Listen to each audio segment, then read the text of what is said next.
La casa de los balcones, carta 3.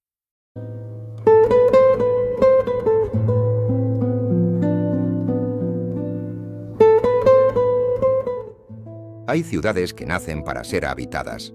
Otras, sin embargo, nacen con la vocación trágica de alterar la historia. Dejé caer la pesada cubierta del manuscrito con un suspiro sordo.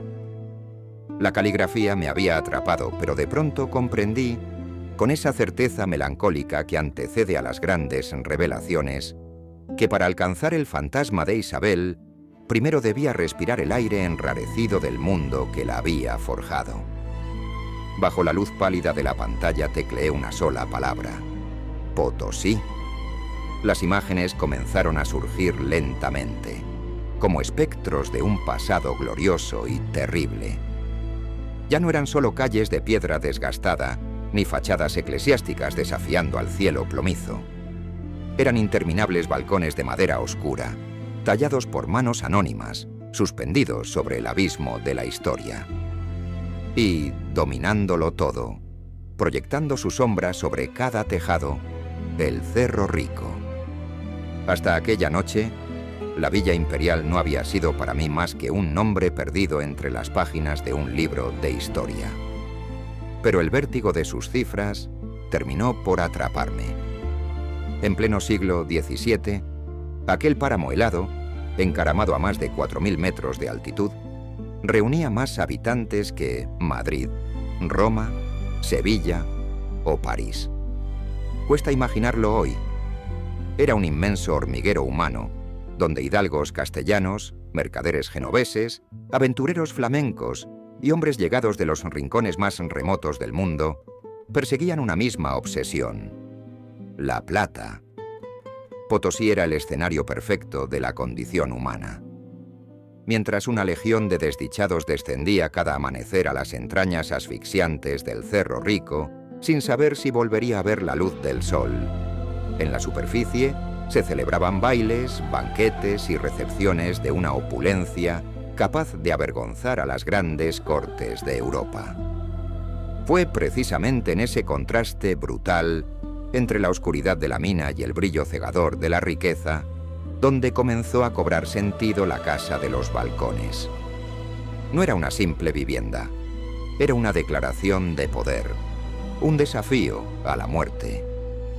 Las grandes familias españolas levantaban residencias destinadas a proclamar su fortuna mucho antes de que un visitante cruzara el umbral.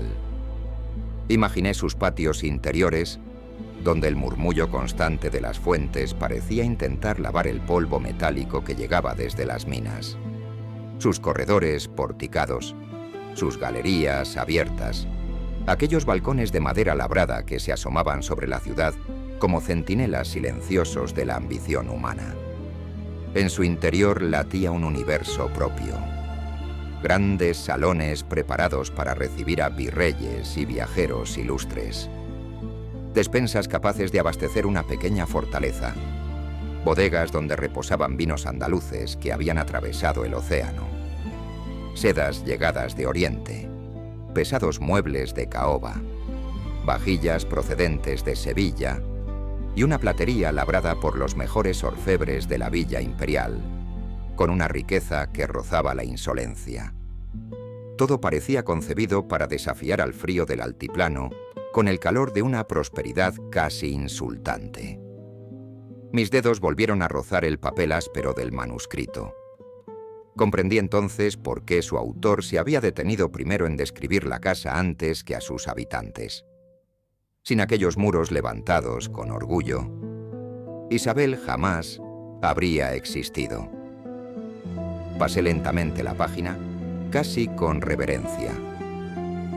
En el centro del folio, escrita con aquella tinta sepia que ya empezaba a resultarme tan familiar como mi propia sangre, aparecía una única frase: las casas también aprenden a esperar.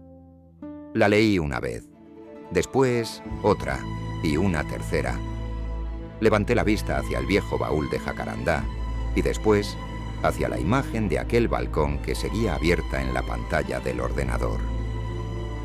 Entonces comprendí algo que hasta ese momento había permanecido oculto.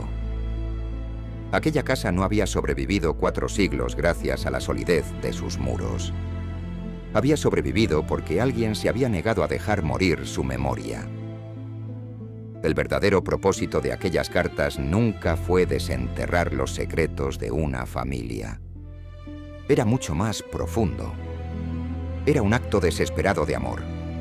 Pretendían rescatar a una casa de la más cruel de las muertes. El olvido.